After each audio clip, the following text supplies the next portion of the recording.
PDIP resmi mengumumkan pemecatan Joko Widodo, Gibran Rakabuming Raka, dan juga Bobi Nasution sebagai kadernya. Apa langkah selanjutnya? Bagaimana kemungkinan Jokowi bergabung ke partai politik?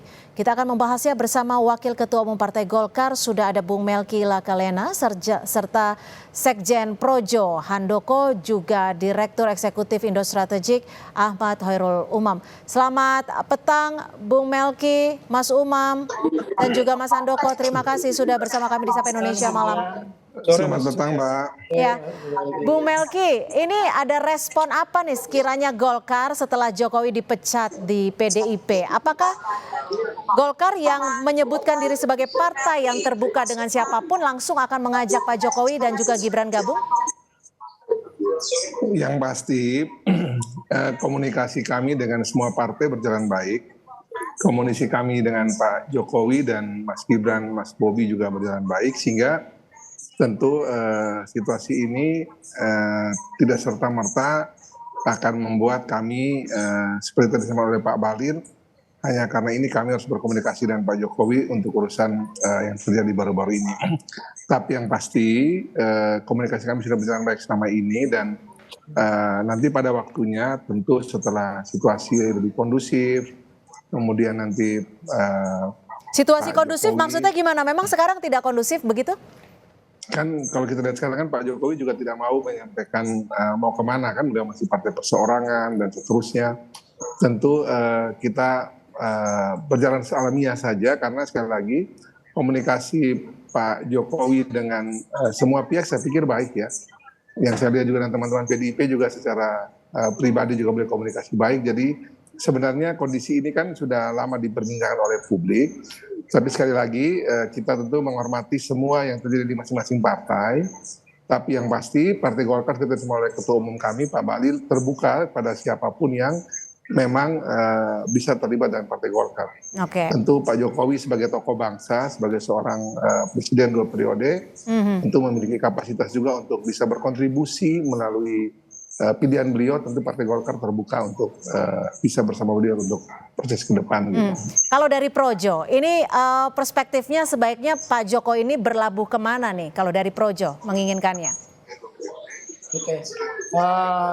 Kalau dari Projo sebetulnya bukan hanya berlabuh kemana ya, karena opsi-opsi lain juga masih ada, dan kita belum tahu opsi mana yang diambil. Misalnya opsi pertama tadi Pak Jokowi bergabung dengan partai-partai yang sudah ada.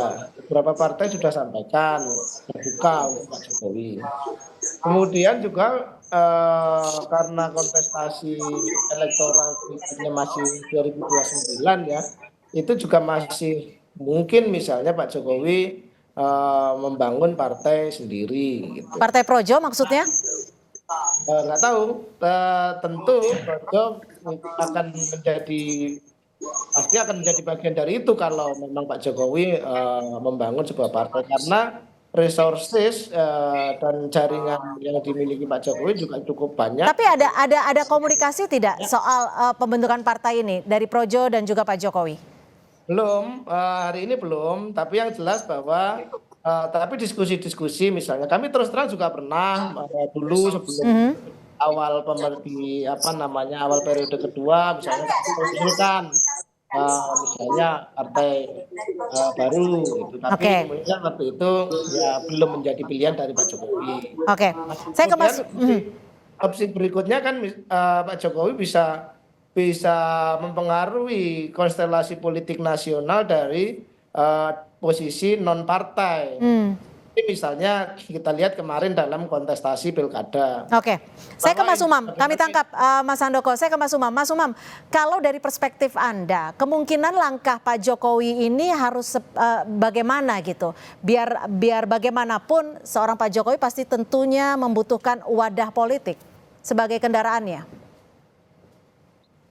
Ya Mbak Cynthia, memang langkah terbaik bagi penguasa yang baru saja Mandito Ratu, kemudian menghadapi sebuah tantangan yang tidak mudah dalam kontestasi kekuasaan, langkah terbaik adalah menjadi bagian dari kekuatan politik sendiri. Karena hal itu akan menjadi sebuah mekanisme perlindungan atau protection mechanism yang akan jauh lebih efektif, terutama ketika ada aktor-aktor kekuatan politik yang sedang secara intensif menyasar beliau. Nah, oleh karena itu besar kemungkinan Pak Jokowi atau setidaknya kalaupun Pak Jokowi terrepresentasikan dari statementnya partai perorangan, kalau misal itu ditafsirkan beliau tidak ingin menjadi bagian dari kekuatan politik tertentu, tetapi besar kemungkinan lingkar dekat beliau akan segera berafiliasi dengan kekuatan politik tertentu.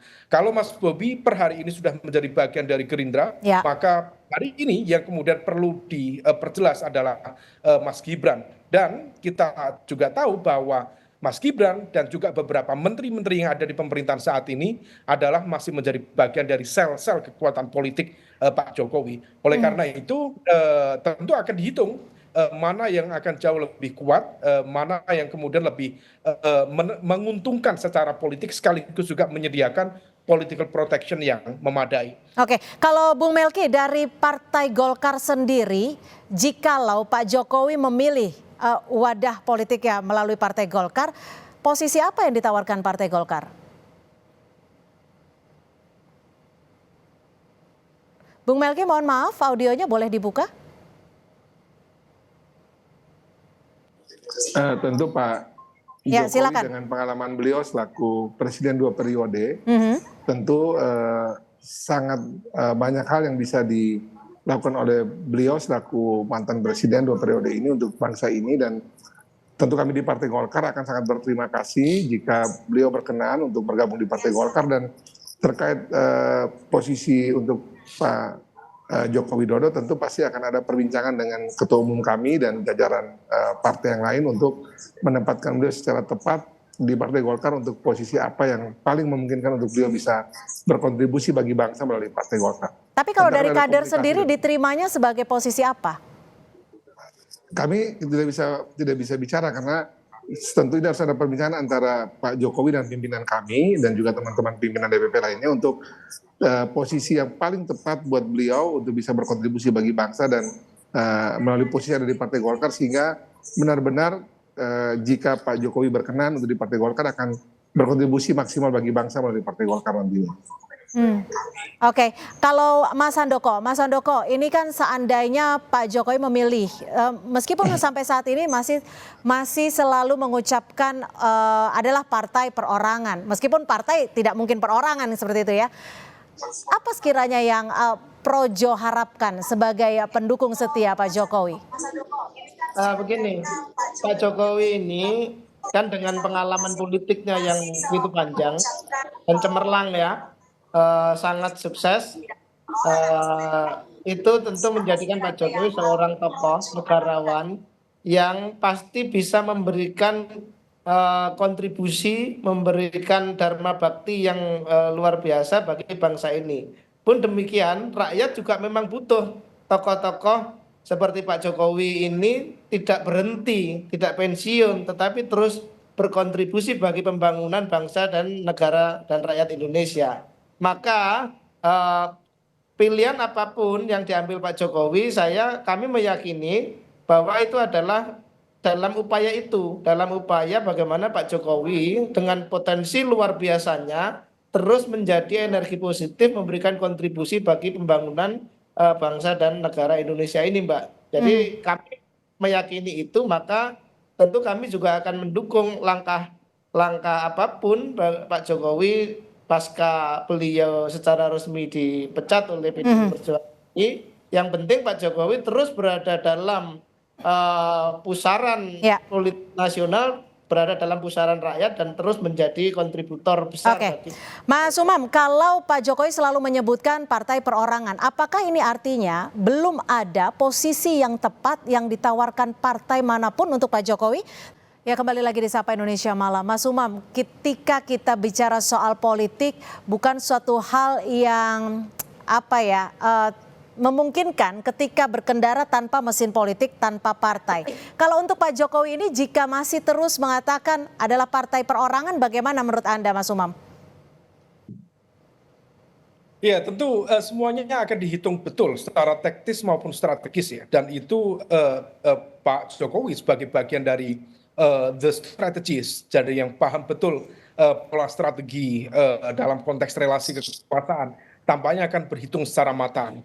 Memang per hari ini kalau misal kemudian kita cermati, ketika kemudian beliau sudah lolos dari serangan-serangan, maka kemudian belum tentu akan mengasumsikan bahwa serangan itu akan berhenti, karena itu akan terus dilakukan. Tadi saya berdiskusi dengan Pak Handoko bahwa pola relasi konfliktual antara Pak Jokowi dengan PDIP itu bukan berarti berakhir dengan statement pemecatan dari PDIP. Justru ini adalah awal dari perseteruan yang kemudian nanti akan berbuntut dalam pola relasi yang akan jauh lebih kompleks dalam momentum pertarungan, dalam pola-pola interaksi politik selanjutnya. Maka jika kemudian itu terjadi, langkah terbaik adalah menciptakan political protection dan perlindungan paling memadai bagi seorang Pak Jokowi dalam pola permainan kekuasaan ini adalah ya menjadi bagian dari kekuatan politik itu sendiri. Per hari ini, partai mana yang paling menurut Anda paling memungkinkan untuk menerima Pak Jokowi dengan posisi tentunya yang sesuai dengan latar belakang dan juga background Pak Jokowi sebagai Presiden ke-7? Ya, memang kalau misal kita cermati partai-partai yang terdekat dari lingkaran koalisi Merah Putih memang memiliki plus minus yang beragam. Kalau misal kemudian kita ke PAN, ke PKB tentu memiliki elemen yang kedekatan dengan ormas kekuatan politik Islam tertentu. Tetapi tampaknya garis nasionalis yang coraknya tidak jauh berbeda dengan PDIP, meskipun less ideologis, tetapi lebih pragmatik, lebih terbuka, dan lebih egaliter, sehingga tidak ada strata-strata politik yang justru akan mengekang itu sendiri. Dalam konteks ini, Golkar indikasi yang lebih kuat. Dan tadi saya menyampaikan di beberapa diskusi sebelumnya, apa yang terjadi di Golkar, termasuk juga pergantian antara Pak Erlangga ke Pak Bahlil, patut diduga itu adalah bagian dari operasi politik yang memang dipersiapkan untuk menciptakan landasan politik yang kokoh untuk landingnya Pak Jokowi masuk di dalam konteks kepemimpinan di Golkar. Oke, silakan Bung Melki ditanggapi. Menurut Anda bagaimana itu? Ya, tentu Mas Umam bisa memberikan analisis apapun ya sebagai pengamat. Saya kira kita dengar dengan baik. Tapi yang pasti memang sudah disampaikan, kami di Partai Golkar sebagai partai terbuka tentu menerima dengan baik siapa saja yang memang berkenan untuk masuk dan menjadi bagian dari Partai Golkar. Waktu pada saat 60 tahun peringatan kemarin di di Sentul, kan sudah disampaikan juga bahwa Pak Prabowo Subianto saja sebagai alumni Partai Golkar mendirikan partai itu tetap berhubungan baik dengan kami walaupun kami sering berkompetisi dan beradu. Apalagi kalau memang misalnya selain yang sudah menjadi alumni, tentu juga ada orang yang punya ideologi kekaryaan yang kuat ya. Kalau kami di Partai Golkar itu siapapun orangnya dari partai manapun juga, sejauh memiliki ideologi ataupun praktek karya-kekaryaan di lapangan itu menurut kami mereka menjalankan ideologi Partai Golkar dengan baik ya. Mereka berkarya, mereka menjalankan aspek-aspek fungsional dan itu tentu sangat baik bagi Partai Golkar. Sehingga kami dengan sangat terbuka tentu bisa kalau termasuk kemungkinan jadi Dewan Pembina ya, Bung Melki. Apapun posisinya, sekali lagi kami di Partai Golkar pasti akan berdialog ya, berdiskusi, bermusyawarah dengan beliau. Pasti Pak Ketum akan mengajak kami, jajaran kami, Waketum dan jajaran terbatas para senior untuk mendiskusikan nanti dengan Pak Jokowi apa yang paling tepat misalnya beliau berkenan untuk masuk di Partai Golkar nanti. Terima kasih Waketum Partai Golkar Pak Melkias Markus Mekeng dan juga Pak Handoko Sekjen Projo dan juga Mas Khairul Umam sudah berbagi perspektif di Sapa Indonesia Malam. Selamat malam.